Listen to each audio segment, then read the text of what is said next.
Hello everyone, welcome back again. आज का हमारा वीडियो प्रादेशिक परिदृश्य के ऊपर होगा। आप जानते हैं हम फरवरी 2021 के अंतर्राष्ट्रीय कोरोलॉजी को पढ़ रहे थे। इसमें हमने अब तक 4 वीडियोस बना लिए हैं, उसको पढ़ लिया है, जिसमें हमने आर्थिक परिदृश्य तक के सारी न्यूज़ का एनालिसिस कर लिया है। प्लीज़ आप उन वीडियोज़ को ज़रूर से देखें। उन सभी वीडियोज़ के लिंक मैं आपको डिस्क्रिप्शन में अवेलेबल करा दूँगी, वहाँ से आप उन सभी वीडियोज़ को देख सकते हैं। उसमें हमने सभी जो न्यूज़ आर्टिकल्स हैं उनका बहुत ही अच्छी तरीके से विश्लेषण किया है। पूर्व परीक्षाओं में क्या क्या पूछा जाता है उस हिसाब से हमने जो है मैगज़ीन को पढ़ा है, तो आप जो है उसको ज़रूर से पढ़ें। इस मैगज़ीन का पीडीएफ भी मैंने अपलोड कर दिया है Telegram channel study for RS and IAS पे, तो आप उस चैनल को भी ज्वाइन कर सकते हैं। तो चलिए आज हम स्टार्ट करते हैं। आज हम पढ़ेंगे प्रादेशिक परिदृश्य। पहला हमारा न्यूज़ आर्टिकल है, पूर्व न्यायाधीश गोपाल कृष्ण व्यास राजस्थान राज्य मानवाधिकार आयोग के अध्यक्ष नियुक्त। तो सबसे पहले हम पढ़ेंगे कि ये जो मानवाधिकार आयोग है, जिसको हम कहते हैं ह्यूमन राइट्स कमीशन, ये एन तो मैंने लगाया है नेशनल के लिए, ह्यूमन राइट्स कमीशन होता क्या है। तो देखिए, एक पेरिस कॉन्वेंशन हुआ था जिस पे भारत ने साइन किए थे। उसके तहत जो ह्यूमन राइट्स हैं उसको प्रोटेक्ट करने की कसम जो है भारत ने भी खाई थी। तो इसी संदर्भ में 1993 में प्रोटेक्शन ऑफ ह्यूमन राइट्स, ठीक है, मानवाधिकार संरक्षण अधिनियम करके जो है एक एक्ट लाया गया था 1993 में। पहले ये ऑर्डिनेंस था, बाद में ये एक्ट बना। इसमें ये कहा गया था कि जो व्यक्ति हैं उनके जो मानव अधिकार कैसे अधिकार होते हैं, तो यूनाइटेड नेशन ने बताया है कि ऐसे अधिकार जो आपको जन्म से इनहेरेंटली आपको जो है मिलते हैं, बिना किसी डिस्क्रिमिनेशन के, बिना किसी भेदभाव के। चाहे आप लड़का लड़की हों, चाहे आप काले गोरे हों, चाहे आपके साथ में फिजिकली कोई इंसान हैंडीकैप हो चाहे ना हो, वो सबको इक्वली मिलते हैं without any race, sex, nationality, ठीक है, और विदाउट एनी कहते हैं ना अमीरी गरीबी, किसी का ही कोई भेदभाव नहीं होता, वो सभी के पास होते हैं, वो होते हैं ह्यूमन राइट्स, ठीक है।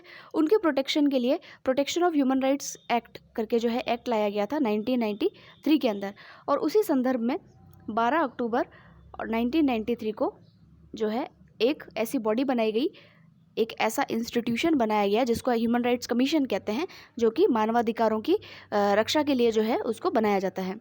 अब देखिए, इसमें जो होता है 2006 के अंदर इसी एक्ट में जो मैंने अभी बताया आपको 1993 वाला अधिनियम, इसमें संशोधन किया गया और संशोधन करके ये कहा गया कि अब इसमें ये 3 सदस्य होंगे, ठीक है, एक चेयरमैन और 3 सदस्य इसके होंगे।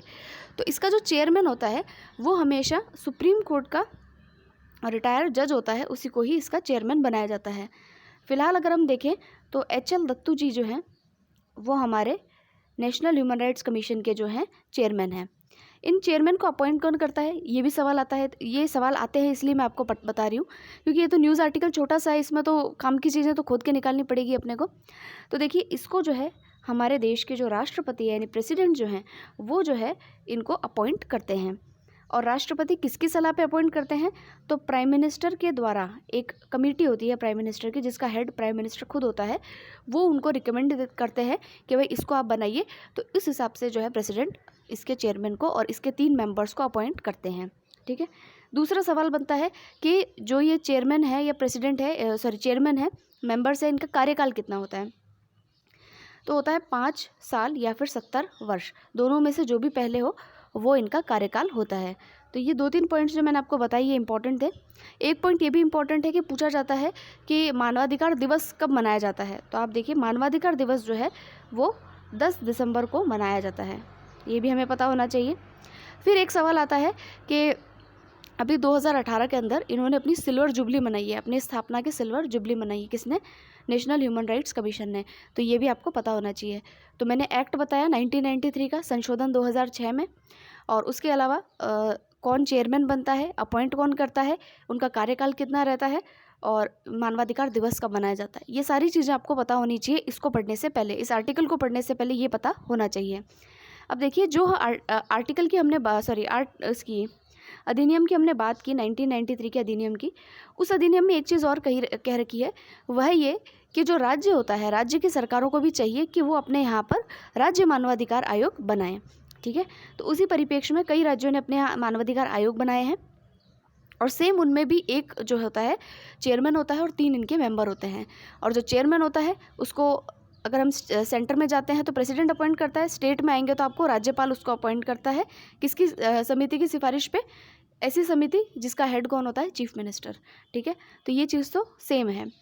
अब देखिए, हमारे यहाँ पर जो है पहले जो है प्रकाश टाटिया जी जो थे वो मानवाधिकार आयोग के अध्यक्ष थे। अभी जो है पूर्व न्यायाधीश गोपाल कृष्ण व्यास जी जो है इनको राज्य मानवाधिकार आयोग का जो है अध्यक्ष नियुक्त किया गया है। इनके साथ ही भारतीय पुलिस सेवा के पूर्व अधिकारी महेश गोयल को इस आयोग का सदस्य नियुक्त किया गया। क्या नियुक्त किया गया है? मेंबर। 3 मेंबर होते हैं तो 1 मेंबर इनको भी बनाया गया है। उसके अलावा देखिए, तो यहाँ पर हमने देख लिया कि हमारे यहाँ पर जो नए राज्य मानवाधिकार आयोग के अध्यक्ष नियुक्त किए गए उनका नाम है जस्टिस गोपाल कृष्ण व्यास। इन्होंने बीकानेर से अपनी वकालत शुरू की थी। अब ये तो इनके बारे में है, इतने मैं जानने की कोई ज़रूरत नहीं है। महेश चंद्र गोयल, इनके बारे में भी इतना नहीं जानना, बस ये पता होना चाहिए कि ये जो है मेंबर अभी बने हैं। अब देखिए, इस ऐसे जो क्वेश्चन होते हैं प्रीलिम्स में, क्या क्वेश्चन पूछते हैं प्रीलिम्स में, जो आपसे कार्यकाल पूछ लेंगे या सदस्य का नाम पूछ लेंगे, ठीक है। और मेंस का जब आता है तो मेंस में सवाल कैसा आता है, वो पूछते हैं कि भाई जो ह्यूमन राइट्स कमीशन है, राज्य या फिर नेशनल या राष्ट्रीय जो मानवाधिकार आयोग है, वो एक तरीके से टूथलेस टाइगर है ना, बिना दांत का शेर होता है ना, वो है। ऐसा क्यों कहा गया है? तो ऐसा इनकी कार्यप्रणाली में जो लूप होल्स है, देखिए, अगर हम शिकायत करते हैं कहीं पे मानवाधिकार, जैसे मान लीजिए हमारे मानवाधिकारों का हनन हो रहा है, हम शिकायत करते हैं, लेकिन चेयरमैन ही वहाँ पे उपस्थित नहीं है, उसका अपॉइंटमेंट ही नहीं हुआ, तो उस कंप्लेन को सुनेगा कौन? तो ये एक तरीके से लूप होल हो गया, ठीक है। यानी कि आपने क्या किया है, आपने एक तरीके से ऑन पेपर तो आपने सारे अधिकार दिए हैं। ऑन पेपर तो ये भी कहा जाता है कि सभी लोगों को, भारत के सभी लोगों को समानता का अधिकार है, लेकिन क्या समानता है? आप देखिए, असली में समानता नहीं है, ठीक है। हर वर्ग में और हर व्यक्ति में और हर लैंगिक भेदभाव, सब तरीके के भेदभाव हमें देखने को मिलते हैं, लेकिन ऑन पेपर क्या है? सब चीज़ दिखाई जाती है। तो उसी तरीके से जो है मेंस में आपसे इस प्रकार के सवालों को मोल्ड करके पूछा जाता है। और प्री में क्या पूछा जाता है? सिर्फ और सिर्फ आपसे फैक्ट्स जो आपके होते हैं वो आपके स्ट्रांग होने चाहिए। अधिनियम कब आया था, व्यक्ति कौन कौन है, दिवस कब मनाया जाता है, ये सारी चीज़ें जो है आपसे पूछी जाती है। तो ये पैटर्न जो है, इसको पकड़ने का आप प्रयास करें। अब देखिए, इसका जो मुख्य कार्यालय सचिवालय है वो जयपुर के अंदर है, ये हम सब जानते हैं। अच्छा, एक चीज़ मैं बताना भूल गई, जो NHRC है या फिर जो आपका स्टेट NHRC है, नेशनल ह्यूमन राइट्स कमीशन या स्टेट ह्यूमन राइट कमीशन, ये एक स्टैट्यूटरी बॉडी है जिसको हम सांविधिक बॉडी कहते हैं। ये सवाल आ सकता है कि ह्यूमन राइट्स कमीशन निम्न में से कौन सी बॉडी है, संवैधानिक है, सांविधिक है, गैर संवैधानिक है, ये क्या है? तो देखिए, ऐसी हर बॉडी जिसको कि जो है जिसको कि किसी न किसी एक्ट के या अधिनियम के माध्यम से लाया जाता है, उसको सांविधिक बॉडी या स्टैट्यूटरी बॉडी कहा जाता है। तो इसी प्रकार से NHRC क्या है? एक सांविधिक बॉडी है, यानी कि स्टैट्यूटरी बॉडी है। तो ये आप ध्यान में रखेंगे। और नेक्स्ट है हमारा, नेक्स्ट आर्टिकल पे चलते हैं। VUTRC का नाम परिवर्तित किया गया। VUTRC क्या है? तो देखिए, veterinary university training and research centre. तो राज्य सरकार ने जो पशुपालकों को वैज्ञानिक तरीके से पशुपालन का प्रशिक्षण देने के लिए स्थापित veterinary university training and research centre का नाम परिवर्तित करने का निर्णय लिया है। इसका नाम बदल करके अब क्या कर दिया गया है? पशु विज्ञान केंद्र, ठीक है। राजस्थान पशु चिकित्सा और पशु विज्ञान विश्वविद्यालय रजुवास बीकानेर के अंतर्गत वैज्ञानिक पशुपालन प्रशिक्षण के लिए राज्य में बाकलिया, नागौर, सूरतगढ़, श्रीगंगानगर, कुम्हेर, भरतपुर, बोजुंदा, चित्तौड़गढ़, लूनकरनसर, बीकानेर, डूंगरपुर, टोंक, चूरू, कोटा, सिरोही, धौलपुर, जोधपुर, झुंझुनू, जालौर और झालावाड़ में VTURC केंद्र जो है वो स्वीकृत है। इन केंद्रों का मुख्य उद्देश्य है जिला स्तर पर वैज्ञानिक प्रशिक्षण, सलाहकारी सेवाएं, प्रौद्योगिकी हस्तांतरण व पशु रोग निदान परामर्श सेवाएं जो है वो प्रदान करना। तो इसमें बजट की कुछ राशि भी अलॉट की गई है। तो देखिए, हमारे यहाँ पर क्योंकि पशुधन बहुत ज़्यादा है, आपको पता है राजस्थान में पशुधन बहुत ही ज़्यादा है, ठीक है। चाहे आप वेस्ट पार्ट में चली जाइए, चाहे ईस्ट राजस्थान में चली जाइए, तो उसके लिए जो है हमारे यहाँ पर वेटनरी जो सेंटर्स हैं वो उनकी भी स्वीकृति बहुत ज़्यादा दी जाती है। हर साल जो है वेटनरी कॉलेज के लिए बजट के अंदर घोषणाएं होती है। तो ये उसके बारे में थोड़ा सा फैक्ट था। नेक्स्ट है 24वें राष्ट्रीय युवा महोत्सव में राजस्थान दल को 8 पुरस्कार मिले हैं।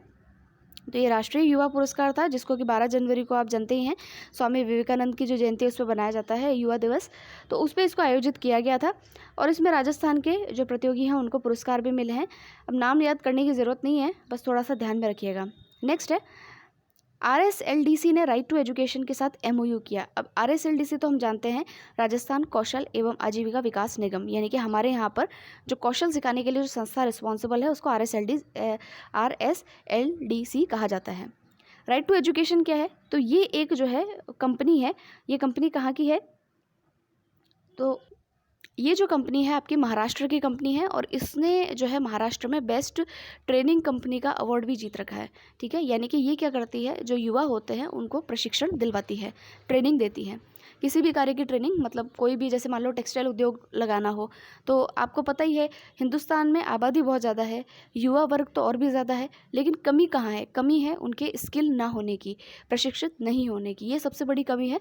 तो उसको जो है ये लोग जो है पाटने की कोशिश करते हैं। तो इसीलिए इन्होंने जो है अभी समझौता जो है किया है, दोनों ने, RSLDC ने और राइट टू एजुकेशन कंपनी ने। ये पुणे आधारित कंपनी है। इस समझौते में राइट टू एजुकेशन के साथ भीलवाड़ा आधारित एस्पाल इंटरनेशनल कंपनी भी जो है शामिल हुई है इनके साथ। इस MOU के तहत भीलवाड़ा जिले में सबसे पहला प्रशिक्षण केंद्र स्थापित किया जाएगा। ठीक है, इस प्रशिक्षण केंद्र पर टेक्सटाइल इंडस्ट्री से जुड़ा प्रशिक्षण जो है प्रदान किया जाएगा। ये इंपॉर्टेंट है। कितने चरण में कितनों को यो छोड़िए, वो काम का नहीं। राइट टू एजुकेशन कंपनी को महाराष्ट्र में बेस्ट ट्रेनिंग पार्टनर का सम्मान मिल चुका है। यह कंपनी राजस्थान में पहली बार कौशल प्रशिक्षण जो है वो प्रदान करवाएगी। तो ये इंपॉर्टेंट बात हमारे लिए हो गई, इसको थोड़ा ध्यान में रखना है हमें। नेक्स्ट है हमारा, प्रधानमंत्री ग्राम सड़क योजना के तहत मिली लगभग 308 करोड़ की प्रोत्साहन राशि स्वीकृत। तो देखिए, ये जो प्रधानमंत्री ग्राम सड़क योजना है, एक राष्ट्रीय योजना है। इसके तहत हर साल जो है प्रोत्साहन राशि मिलती है और बड़े ही, क्या कहें, गर्व की बात है या शर्म की बात है कि 3 साल से हम ही ये अवार्ड ले रहे हैं।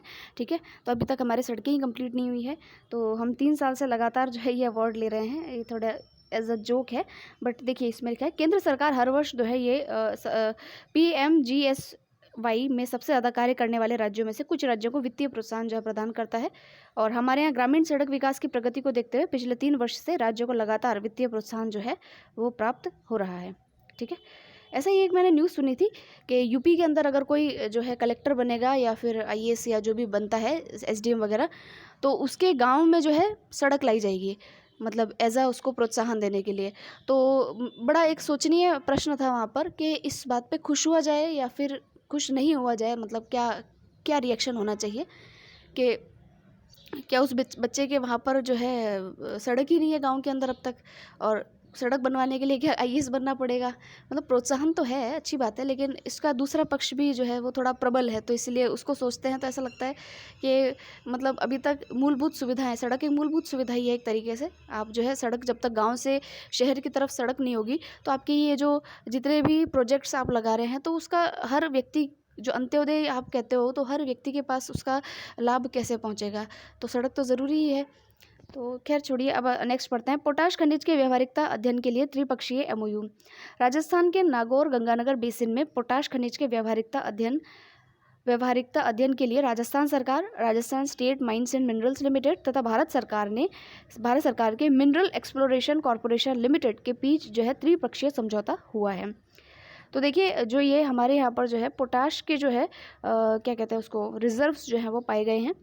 भारतीय भूविज्ञान सर्वेक्षण, यानी कि कल ही हमने पढ़ा था, जियोलॉजिकल सर्वे ऑफ इंडिया तथा MESL ने अपने प्रारंभिक अध्ययन में इस बेसिन में, यानी कि नागौर गंगानगर बेसिन में, इसको याद रखिएगा, इस बेसिन के अंदर जो है एक मिनट, हाँ, इस बेसिन के अंदर जो है 2500 मिलियन टन खनिज पोटाश की उपलब्धता का जो है वो आंकलन किया है। प्रदेश में करीब 700 मीटर गहराई में पोटाश के मौजूद होने का प्रारंभिक तौर पर जो आकलन किया गया है। वर्तमान में पोटाश के मामले में देश पूरी तरीके से आयात पर निर्भर है। ठीक है, हम लगभग 5 मिलियन टन जो है पोटाश का आयात करते हैं, जिससे कि हमारी मुद्रा जो है काफ़ी ज़्यादा खर्च हो जाती है। तो इससे लाभ क्या होगा, देखिए, राजस्थान के गंगानगर, हनुमानगढ़ और बीकानेर क्षेत्र में फैले पोटाश के भंडारों से इस खनिज के क्षेत्र में देश आत्मनिर्भर बन सकेगा। राजस्थान के पोटाश भंडारों से देश के विभिन्न उद्योगों के लिए आवश्यक इस खनिज की जरूरतों को पूरा किया जा सकेगा। इसके अतिरिक्त पोटाश के खनन से पश्चिमी राजस्थान पोटाश से जुड़े उद्योगों का हब भी बन सकता है। तो ये काम की चीज़ है। नेक्स्ट देखिए, समेकित बाल विकास सेवाओं को स्कॉच सिल्वर और Skoch order of the merit award. Rajasthan को प्रारंभिक बाल्यावस्था शिक्षा में बेहतरीन कार्य करने एवं कोविड-19 के दौरान प्रदेश में आंगनवाड़ी केंद्रों पर 3 से 6 वर्ष तक के बालक बालिकाओं को ऑनलाइन शिक्षा के प्रयासों के लिए स्कॉच सिल्वर व स्कॉच ऑर्डर ऑफ मेरिट जो है अवार्ड से सम्मानित किया गया है। इंटीग्रेटेड चाइल्ड डेवलपमेंट सर्विसेज यानी ICDS राजस्थान को प्रारंभिक बाल्य अवस्था शिक्षा में बेहतर कार्य करने हेतु स्कॉच सिल्वर अवार्ड तथा Skoch order of merit 2 award प्रदान किए जाएंगे। ठीक है, इसमें इतना ही ध्यान रखिए। नेक्स्ट देखिए, आयुष्मान भारत महात्मा गांधी राजस्थान स्वास्थ्य बीमा योजना, अगर आपको याद हो तो ये योजना जो है मैंने आपको कम्युनिटी पोस्ट में जो है अपलोड की थी। तो अगर यूट्यूब में आपने सब्सक्राइब कर रखा है तो आपको कम्युनिटी पोस्ट ज़रूर दिखी होगी, या फिर आप जो है चैनल पे जब जाएंगे तो जहाँ पे विंडोज़ प्लेलिस्ट होता है वहाँ कम्युनिटी नाम की एक टैब होती है, तो उसको आप जब क्लिक करेंगे तो आपको ये इसके बारे में पूरी डिटेलिंग दिखेगी। मैंने FAQs वगैरह सब उसमें जो है पर्टिकुलरली डाला था राजस्थान से संबंधित, तो आप उसको भी देख सकते हैं। तो यहाँ देखते हैं हम, केंद्र सरकार ने देखिए आयुष्मान भारत योजना जो है जारी की थी, आपको पता है 2018 में। तो राज्य की अन्य बीमा योजनाओं के साथ विलय कर आयुष्मान भारत महात्मा गांधी राजस्थान स्वास्थ्य बीमा योजना, मतलब मार पीट के इतना लंबा नाम करेंगे कि बस याद करते रह जाएंगे सब। तो इतना लंबा नाम करके जो है हमने अपनी एक नई योजना बनाई है जिसमें हमने राष्ट्रीय योजना और कई स्टेट की योजनाओं का विलय किया है। ठीक है, तो इस आयुष्मान भारत महात्मा गांधी राजस्थान स्वास्थ्य बीमा योजना, इसका प्रथम चरण जो है वो शीघ्र ही जो है लागू किया जाएगा, लागू किया जा चुका है वैसे। इस योजना को प्रदेश में लागू करने के लिए Rajasthan state health insurance agency और योजना के लिए चयनित new India insurance company limited के मध्य जो है MOU हस्ताक्षरित हुआ है। नेक्स्ट जो है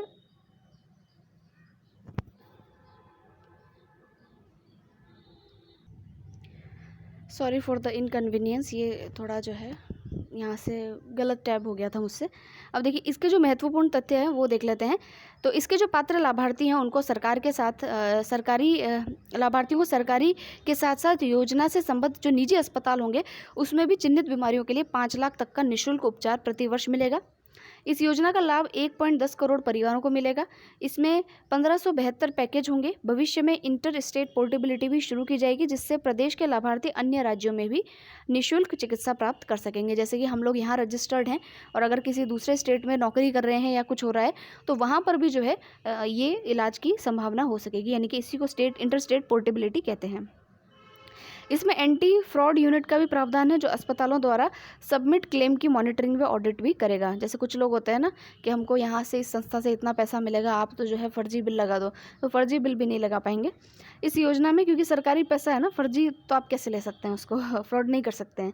इस योजना में नेशनल फूड सिक्योरिटी स्कीम के तहत 2 रुपये प्रति किलो गेहूँ लेने वाले 90 लाख लोग भी जो है वो लाभान्वित होंगे।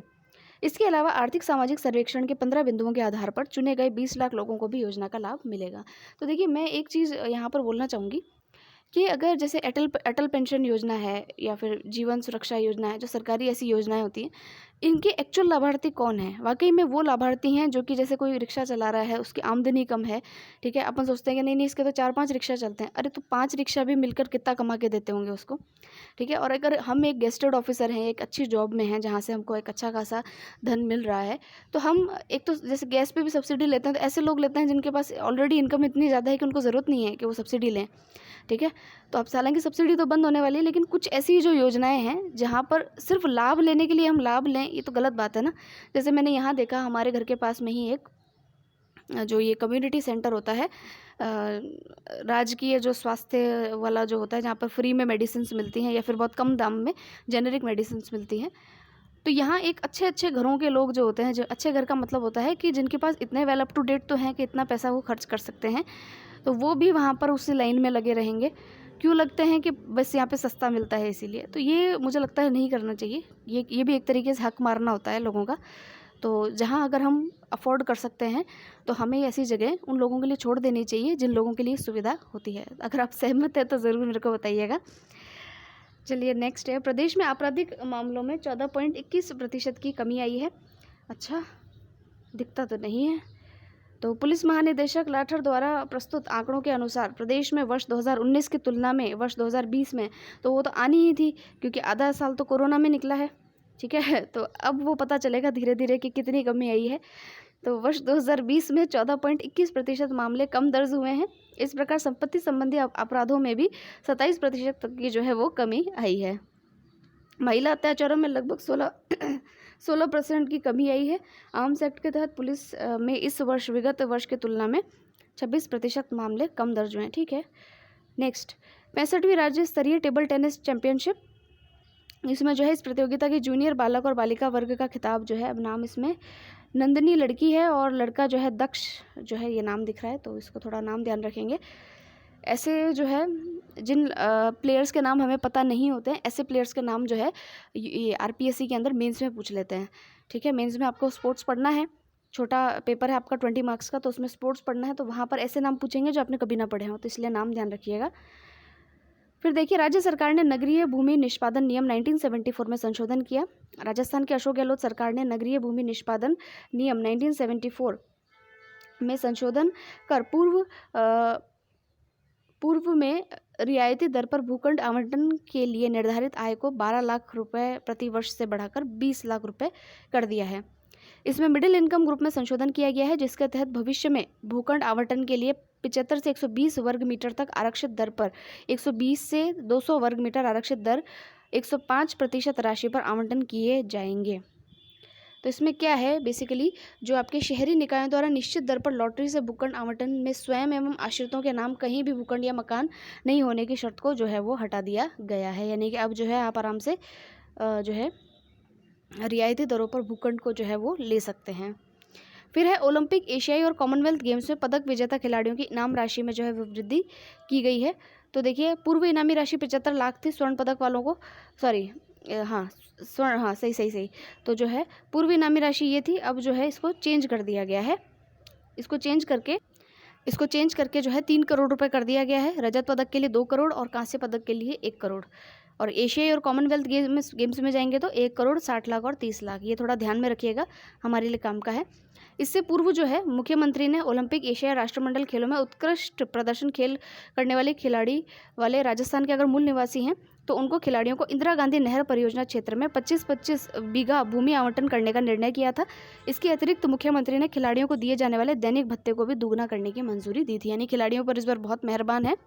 और आपको पता है, खिलाड़ियों से जो एक पर्टिकुलर कैटेगरी में जिन्होंने खेला है उनको जो हमारी स्टेट सर्विसेज होती हैं उनमें आरक्षण का प्रावधान भी किया गया है, तो ये भी हमें ध्यान में रखना है। नेक्स्ट है खुशी अजवानी बनी मिस राजस्थान, बस नाम ध्यान रखिएगा। नेक्स्ट है RPA जयपुर देश की सर्वश्रेष्ठ पुलिस अकादमी जो है उसको घोषित किया गया है। हमारे देश में जो गृह मंत्रालय है उसने राजस्थान पुलिस अकेडमी है, आप RS बन जाएंगे। तो कई लोग जो है RPS बनने की ख्वाहिश रखते हैं, तो जब उनकी ट्रेनिंग होगी तो जिस ट्रेनिंग में आप जाएंगे वो सेंटर जो है देश का सर्वश्रेष्ठ पुलिस अकेडमी घोषित हो चुका है। ठीक है, फिर है सड़क सुरक्षा में राजस्थान को मिले कई राष्ट्रीय पुरस्कार। तो आपको पता है कि 18 जनवरी से 17 फरवरी तक जो है सड़क सुरक्षा सप्ताह मनाया जा रहा था। तो इसमें जो है राजस्थान को कई क्षेत्रों के अंदर पुरस्कार मिले हैं, जैसे कि देखिए transport minister road safety award ये भी हमें मिला है, राष्ट्रीय सड़क सुरक्षा पुरस्कार का सिल्वर मेडल, सड़क सुरक्षा पुरस्कार का कांस्य पदक और गुड सेमेरिटेरियन अवार्ड। सेमेरिटन तो आप जानते ही हैं, सेमेरिटन क्या होते हैं, जो कि ऑन स्पॉट जो व्यक्ति मदद करता है उसको गुड सैमरिटन कहते हैं। तो इनके ऊपर ये हमको पता होना चाहिए। ये जो नेक्स्ट आर्टिकल है ये काफ़ी इंपॉर्टेंट है, मैन्युफैक्चर्ड सैंड नीति 2020, ठीक है, जिसको M-SAND पॉलिसी कहा गया है। ये बहुत इंपॉर्टेंट है, इस पर मेंस में भी सवाल आ सकता है और प्रीलिम्स में भी आपको ध्यान में रखना है। तो देखिए, मुख्यमंत्री ने राज्य के लिए बहुप्रतीक्षित नीति M-SAND नीति 2020 को जो है उसको वर्चुअली उन्होंने जारी किया है 25 जनवरी को। वर्ष 2019-20 के बजट में बजरी के दीर्घकालीन विकल्प के रूप में मैन्युफैक्चर्ड सैंड को बढ़ावा देने के उद्देश्य से M-SAND नीति लाने का वादा किया गया था। देखिए, बजरी की खपत ज़्यादा है और बजरी की आपूर्ति कम है। बजरी को कहते हैं रिवर सैंड, ठीक है, आपूर्ति तो है कम, नदियाँ कितनी बजरी लेके आएंगी, ठीक है। तो ओरिजिनल बजरी अब कम हो रही है और उसका खनन भी जो है वो काफ़ी महंगा पड़ रहा है, सोने के भाव उसका खनन हो रहा है, पड़ रहा है, मतलब महंगा पड़ रहा है। तो उसका विकल्प खोजने की काफ़ी समय से तैयारी चल रही थी, तो इसीलिए ये M-SAND पॉलिसी जो है लाई गई है। इसके महत्वपूर्ण तथ्य क्या है, तो देखिए, लोकार्पित की गई इस नीति में M-SAND इकाइयों को उद्योग का दर्जा दिया गया है, ठीक है। फिर है नीति में देश के अन्य राज्यों की M-SAND नीति का अध्ययन कर प्रदेश की ज़रूरतों के अनुरूप आवश्यक प्रावधान किए गए हैं। भविष्य की आवश्यकताओं के अनुरूप इसमें संशोधन भी किए जा सकेंगे। इसके लाभ ये होंगे कि वर्तमान में 20 M-SAND इकाइयाँ क्रियाशील है, जिसमें प्रतिदिन 20,000 M-SAND टन का जो है उत्पादन हो रहा है। नीति के आ जाने के बाद इन नई इकाइयों की जो है उसको जो है प्रोत्साहन मिलेगा। तो देखिए, इसमें जो है बेसिकली क्या है कि आपको जो है जो आप अभी जो बजरी यूज़ हो रही है उसमें जो है ये जो M-SAND होता है इसको जो है मिलाने का जो है प्रावधान किया गया है। जैसे कि यहाँ पर होगा देखिए, बहुप्रतीक्षित नीति के कारण प्रदेश में एम सैंड के उपयोग तथा इसके उत्पादन को बढ़ावा मिलेगा और नदियों से निकलने वाली बजरी पर हमारी निर्भरता जो है वो कम होगी। आप देखते हैं कई सारी माइंस होती हैं जहाँ पर के जैसे मान लीजिए अभी ग्रेनाइट की कोई माइंस हो, ठीक है, तो उसको जब खनन होता है तो उसमें कई सारे वेस्ट ब्लॉक निकलते हैं, वेस्ट जो है मिट्टी भी निकलती है, कई चीज़ होती है जिसको स्लरी भी बोलते हैं। उनको जो है उनको पीस करके या उनका पाउडर्ड फॉर्म में उनको मिलाया जाएगा किसमें, जो बजरी होती है उसमें, ठीक है, ताकि जो है वो एक बिल्डिंग मटेरियल का या फिर कंस्ट्रक्शन मटेरियल के रूप में यूज़ की जा सके। तो ये इसका तरीका अपनाया जाएगा जिससे कि जो वेस्टेज होता है ऐसी माइनिंग इंडस्ट्री में वो भी कम हो पाएगा, ठीक है। नेक्स्ट है राज्य पर्यटन सलाहकार समिति का गठन। राज्य पर्यटन सलाहकार समिति का गठन किया गया है। तो राजस्थान जो पर्यटन नीति है हमारी टूरिज्म पॉलिसी 2020 उसके प्रावधानों की पालना में जो है राज्य पर्यटन सलाहकार समिति का गठन जो है वो किया गया है। इसके अध्यक्ष होंगे मुख्यमंत्री, उपाध्यक्ष पर्यटन मंत्री, सदस्य सचिव जो होंगे आयुक्त एवं निदेशक पर्यटन विभाग, और सदस्य आप देख सकते हैं कौन कौन होंगे। अब आप ये बताइएगा कि पर्यटन दिवस कब मनाया जाता है, टूरिज्म डे कब मनाया जाता है, ये आप मुझे कमेंट सेक्शन में बताएंगे, ठीक है। समिति में मुख्यमंत्री द्वारा नामांकित पर्यटन के क्षेत्र में सक्रिय भागीदार रखने वाले 4 विशिष्ट सदस्य भी होंगे, ठीक है।